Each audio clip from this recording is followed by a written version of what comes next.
It feels good to pay my own way.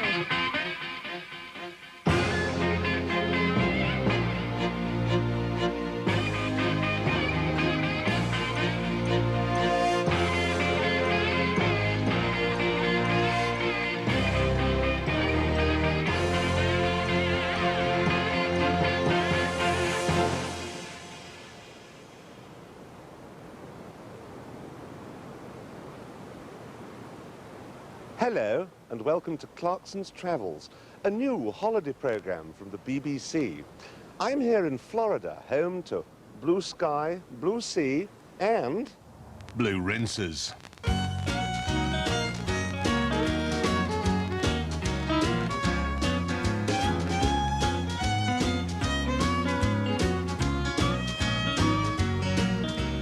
I dislike Florida a great deal. Everyone on the Gulf Coast is 150 years old. Everyone on the Atlantic coast is a drug dealer. And in between, there's a swamp. It's patently obvious that this was God's first attempt at a water garden, an experiment that went badly wrong.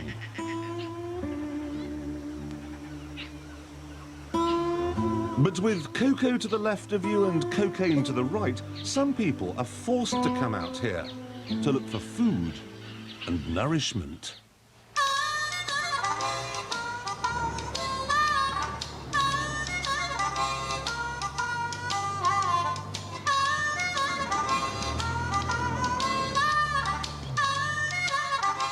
Now, you can bring an ordinary four-wheel drive car out here, but you'd never get it back again. If you want to come out hunting for a hog or deer, you need power and lightness.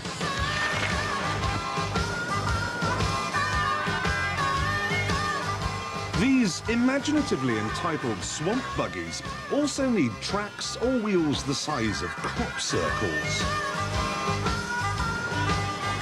High ground clearance is a good idea too, partly so you can see over the tall grass and partly because every so often the world stops being boggy and comes over all soggy. This man will now demonstrate why a Range Rover doesn't work in the Florida Everglades. That a good picture? God damn, it's cold.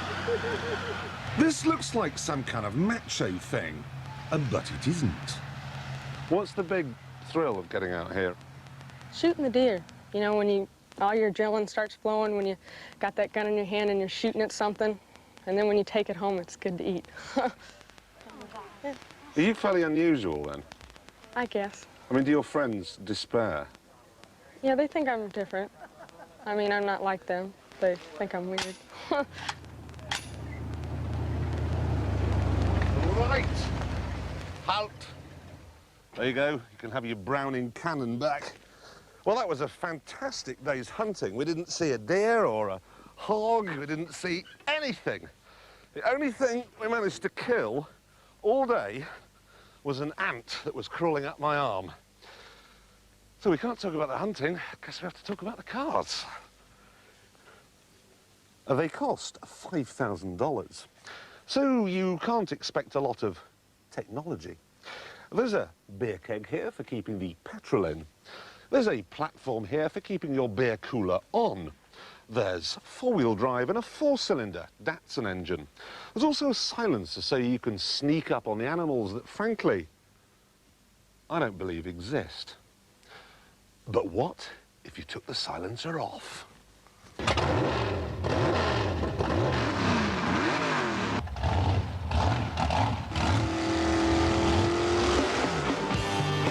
Well, you've got swamp buggy racing, where you charge around a track that's flooded with water up to 5 feet deep. These are the World Championships, and drivers have come from all over the town where they're held. Winning is a big deal. It's a traditional sport, steeped in mud. Years ago, when the old boys around here, they had the swamp buggies that you used to hunt with. They had the old airplane tires, the old Model A's and Model T's. They would get together once a year.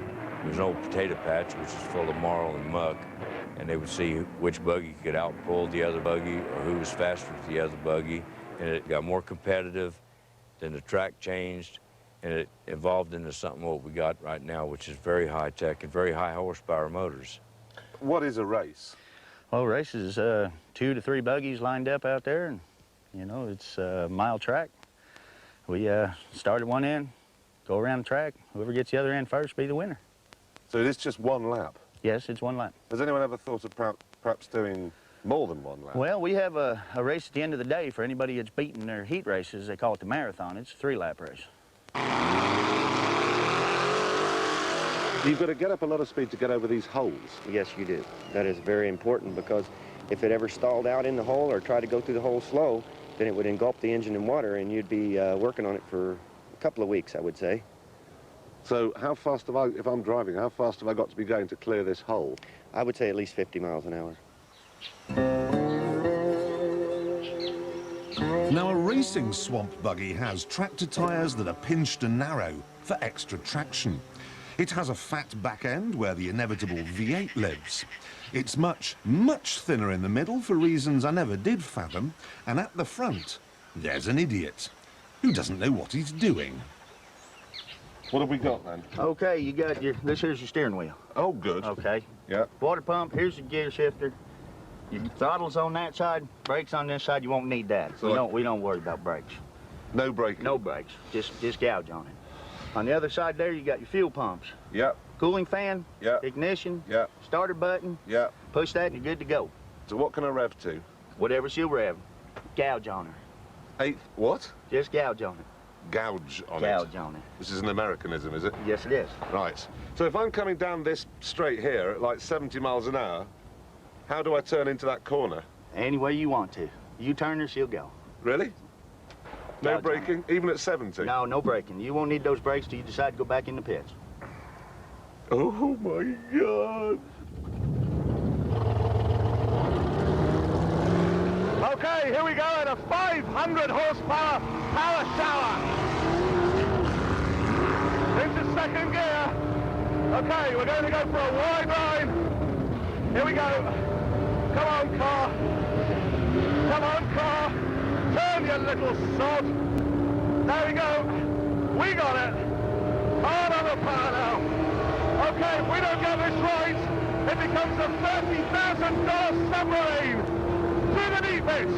There it is. There it is. And I'm through and I'm bleeding soaked. No braking required. Turn in. Jesus, what a mess behind. Right, come on. Power, power, power, now. Otherwise we're going to have a serious problem going through this deep end again. Here we go. I'm hard in it. Yes. Yes. Come on, we're on the skids. We're out. We're out.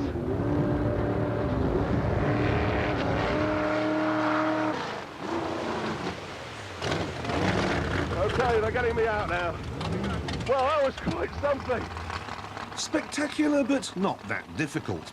And it obviously isn't any harder in 800 horsepower Class 1 machines like this. You see, the man driving it is, how can I put this? Drunk. No, I've just been out in one, and it's not that hard.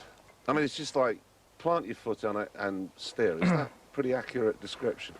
But you ain't been in the right buggy yet. You'll see the difference when you watch this one. Yeah? Yes, you will. Okay, then. It takes more than just stomping on it and holding it. It takes a lot. It takes a lot. When you get fast as we are, when you go into the corner, you gotta know when to let off, when not to. It's like any kind of racing. Driving this buggy is it's like on a boat, because I live in a Gulf. It's like being on a boat about 150 miles an hour. That's exactly what it's like. And you're going to show us? And I'm gonna show y'all what it does, and it does what it's supposed to. Look at that thing go. The world's first beer-guided vehicle. Oh, good. It's gone. And now I seem to be in Sweden, where you must not be hoodwinked by the genteel exterior. They're lovely people, so long as you don't go there to pick a fight.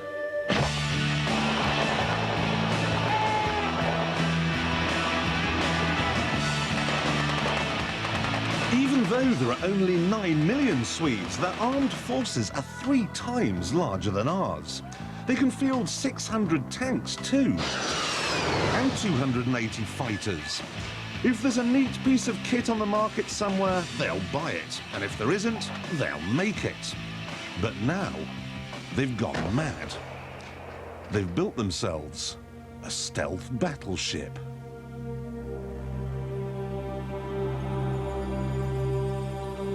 Nobody has ever seen anything like this before. What we are trying to do is to avoid reflection to the radar. That means that you have to shape the ship in large flat surfaces that will deflect incoming signals. You have to design each detail very carefully. For instance, a detail like a window wiper could destroy the whole idea. In some conditions, you could see it with your eyes, but not on the radar. You've actually had that happen? Yes. That must be spooky.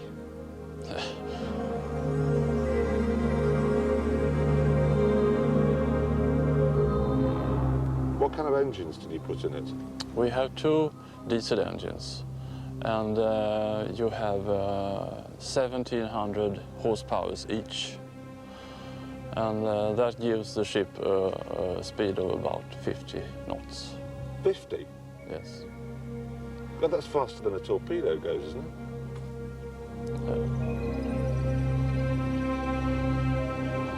it? So Sweden's going to have a stealth navy? Yes. And no one else in the world will have it? At least not yet. Bit of a worry. You know what it means, don't you? The Swedes have come over all Viking again. They'll be sneaking over the North Sea, creeping up the River Humber, and we won't know they're there until our houses catch fire and all our daughters disappear. You know what they're after, don't you? Our elephant, which is kept in a barn here in Shropshire. Now, it's not particularly stealthy, I'll grant you, and nor does it pack much in the way of firepower. But what it does, better than anything else in the known universe, I think, is surprise the enemy into submission.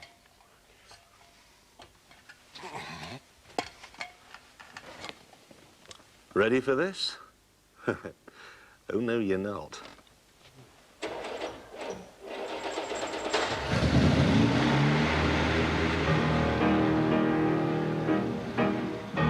Oh, my God.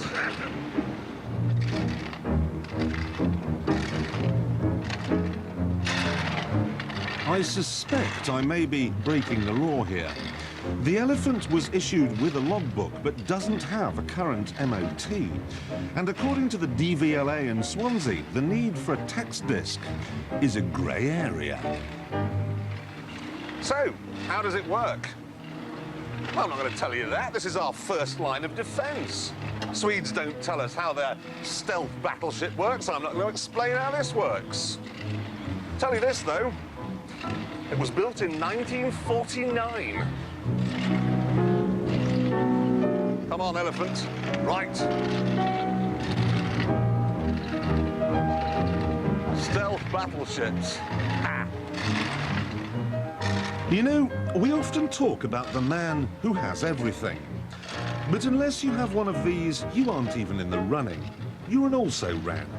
We shall come round to your house and we shall laugh at you. Even if your house looks like this, which it doesn't, because this isn't a house.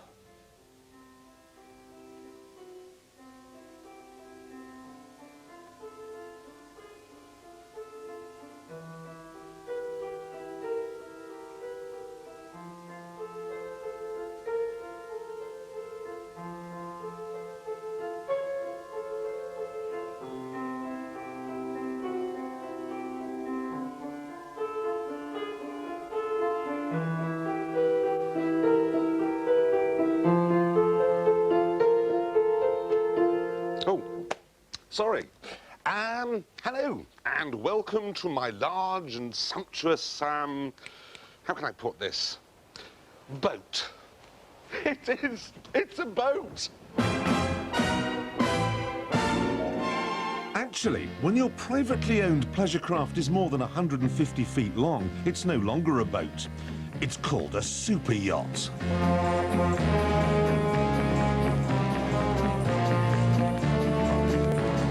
Hundreds of these cathedrals to capitalism roam the oceans these days, worshipping at the altar to excess. One man had his bar stools covered in whales' foreskins. Mostly, though, it's a case of mine is bigger than yours. Big is good, but gigantic is better.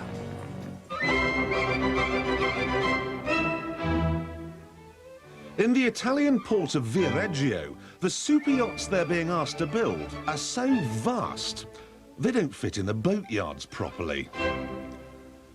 And the man who wants his cushions made from panda bear's ears wants the best of everything. So they use atomic fusion to fasten the lightweight aluminium superstructure to the mass-produced steel hull. And then they use 11 tons of filler to smooth everything off. You see, a super yacht has to look good, and it also has to be silent. What's all this silver stuff? Okay, the silver stuff are what is called insulation.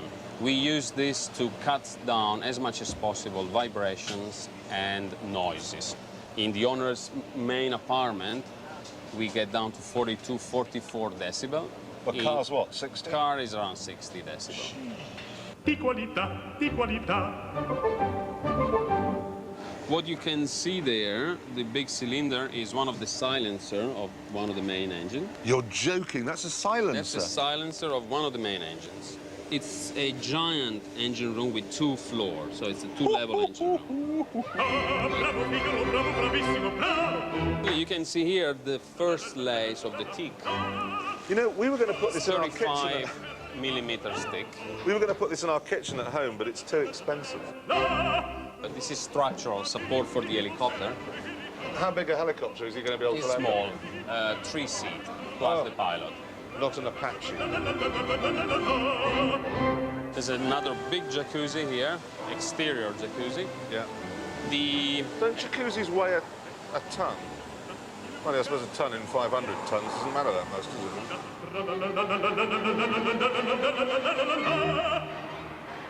it? If I were to come to Bonetti and say, look, I'm not going to build this thing on a budget. And you want a 54 meter. I want a 54-metre boat. All the bells and whistles, helicopter, the lot. You should count something like $20 million. Cheap, especially when you see what the finished item looks like. It's gold stuff. Yes. All that glitters is gold, isn't it? It is. It's all 18-karat gold-plated. All throughout the boat, everything that shines and glitters is gold. So the light fittings? The light fittings, the door handles, the hinges, everything. So Taps. gold-plated hinges. Gold-plated hinges. The carpet is ordinary, but you look around the boat, there's marble. Yeah. Now, I've got marble clocked as being ferociously expensive. Is that the case? Yes, it is. It's and these marbles on this boat, as you'll notice when you're going through the yacht, that they're all different colours. There's a big selection of marbles here. The other thing I noticed as well in the dining room was the chandelier, which I think is possibly the most vile thing I've ever seen in my entire life. But that wasn't cheap, was it? No, it wasn't cheap, but it's a question of taste. It's a Swarovski crystal. I'm not too sure of the exact figure, but it was about between $30,000 and $40,000 US. For a chandelier? For a chandelier, yeah. I think perhaps the most amazing room on the entire boat is the bathroom. I mean, the state bathroom. That's right. Yeah, you're quite right, and I think it's one of the favourites of most ladies, especially who come on board. They always fall in love with the bathroom. It's very That nice. jacuzzi, I've never seen one so big. Yeah, well, it's normal for this size boat, huh? Really? It is, yeah. How old's the average owner of one of these boats? I'd say an average of about 55. Average of 55 years old.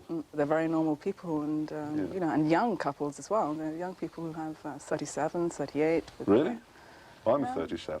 Oh, you see, maybe next year. No. No? Not a bloody chance. An even less chance of having this, the boat on which we began, which some say is the best in the world. You see, the cream of super yachts cost $1 million a metre, and this is 75 metres long. You only live twice, or so it seems. Now, I came on board on one of the ship's 2 twin-engine tenders. This is because the helicopter landing pad, as you can see, has been turned into a toy box. There's 3 Yamaha wave runners here. There's a 20-foot Hobie, there's a laser, 2 windsurfers, and the rib. There's also a backgammon set on board. But do you know something odd? It very rarely gets used. Make one dream come true, you only live twice. This amazing boat called Leander belongs to a Brit, Sir Donald Gosling, boss of NCP. But he doesn't drive it, entrusting that to a man who cut his naval teeth in a nuclear submarine. Well, it's vastly different. It's very much a step up in terms of overall responsibility. What? More than a nuclear sub? Well, you're one of a team in a nuclear submarine, but I now have full responsibility for Leander, and it's a much sunnier career as well. So how fast does it go? Flat out, we do just about 18 and a half knots, and I normally cruise at about 14, 15 knots, that sort of. And it's incredibly quiet and comfortable. As an ex-submariner, where quiet is really important, it's as quiet as a submarine. Presumably quiet, though not economical. We use flat out about 20 tons a day, and a ton of fuel is about $200, so it's not that expensive to run. And what's the range? We've got, at flat out speed, we can probably cross the Atlantic and go about a third of the way back again. We roam the whole Mediterranean in the summer season, and then generally when the heat's going out of the Mediterranean, it's very pleasant to go across the Atlantic to the Caribbean, and we can then spend the winter months in the Caribbean, then come back here when the sun reappears back in the Mediterranean. So that is very much our sort of schedule. And people say I've got the best job in the world.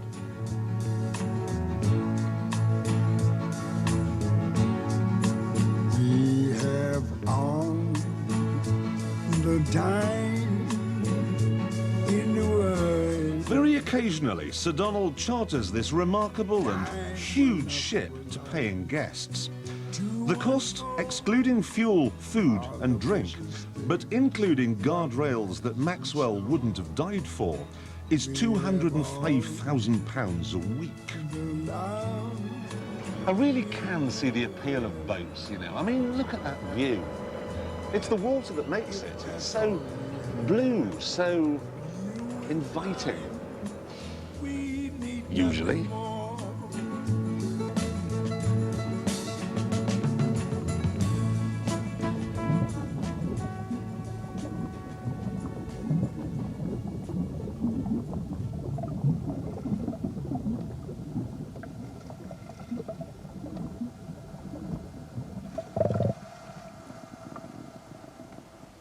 This is hopeless. You couldn't possibly make progress out there. It's too shallow for normal boats. The weeds would clog up the intakes on jet boats.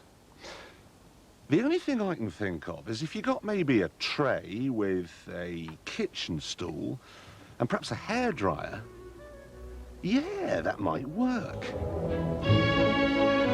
You could call it an airboat, perhaps.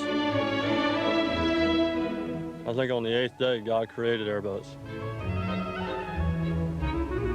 They're the most awesome piece of equipment on God's earth. I know, we're back in bloody Florida, but this time it's worth it. These machines are fantastic. They got to be the leading cause for divorce in the United States.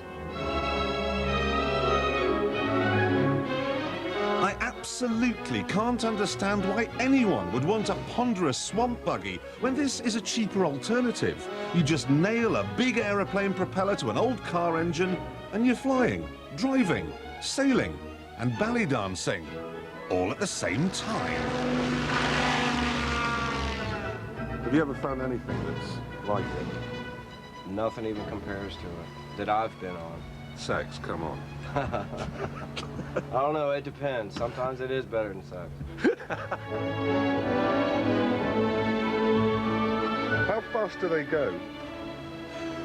Before you go upside down?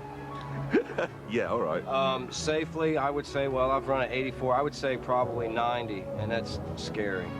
85 is about the max with one person on it, no weight, because it wants to fly over. So the cage is a very good idea? Yes, very good idea. What used to happen before they had cages on? Well, people would go through the prop. I've been told that a mile from here is a big alligator hole. Yeah, lots of them, hundreds of them. You kidding? No, there's lots of them. So they were on the endangered species list at one time, but I think they made a remarkable comeback. Probably been fed on all the bits that have come off the airboats. Yeah, that, and there's a lot of fish, and they eat fish and ducks and a lot of stuff. There's like a giant nursery over there, basically, is what it is. So the incentive to stay on the boat's quite strong? Oh, yeah. You wouldn't want to get off and go swimming just anywhere. That and the snakes. Snakes might get you, too.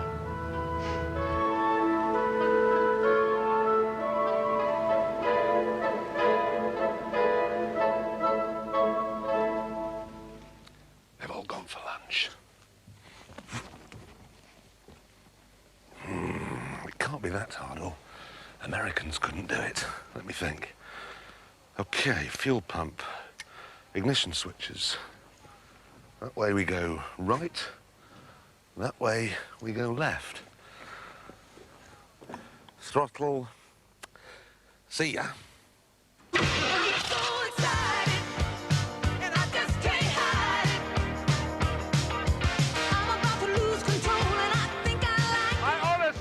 Honestly cannot remember finding a means of transport anywhere quite so much fun as this. There's just miles and miles of Everglades, nothing to hit, which is a good job because I've got no brakes at all. Nothing. The worrying thing is that if you need to make a sudden change of direction, you have to give it more power. So if I see an alligator coming up, I have to accelerate. Let's get excited. Woo! We just can't hide it. Go, go, go, go, go. I'm about to lose control and I think I like it. I'm so excited and I just can't hide it. No, no. I know, I know, I know, I know, I know. I want you, I want